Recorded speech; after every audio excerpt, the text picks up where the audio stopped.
Our marriage tip from Jesus today is regarding divorce. And so I want to look first at the passage and then we'll talk about it a little bit more. Starting in Matthew chapter 5, verse 31. You have heard the law that says a man can divorce his wife by merely giving her a written notice of divorce. But I say that a man who divorces his wife, unless she's been unfaithful, causes her to commit adultery. And anyone who marries a divorced woman also commits adultery. Now that's a hard passage. So let's be patient. Hopefully through this video, you'll see the point of the context of this and what Jesus is trying to put across here.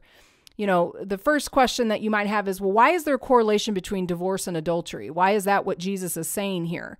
Well, the first thing is because Jesus was really trying to grab the attention of the religious elite. You know, we saw that if you listen to the other videos regarding from the Sermon on the Mount, talking about anger and lust, that Jesus is really going beyond what the old written law said. Like, listen, you people out there that think that just because you follow the letter of the law of the Old Testament means that you're great, but you're missing the point because the heart is wrong.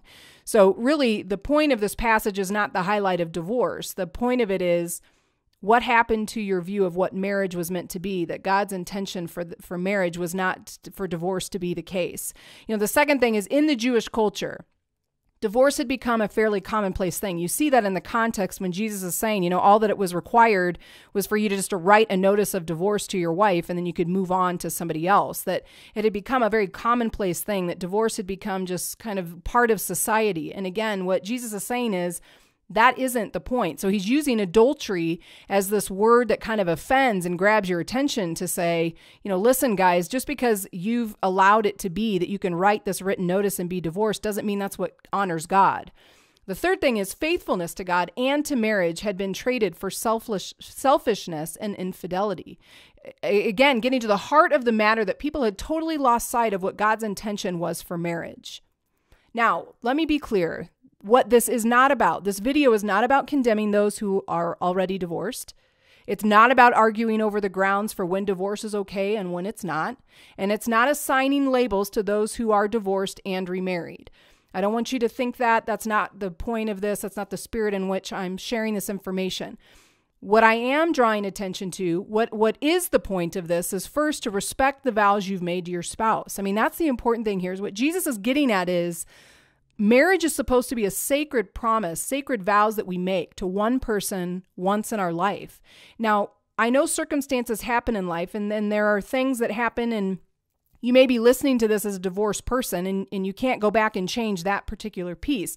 But you can look at your situation today, if you're married now, and say, I need to respect those vows.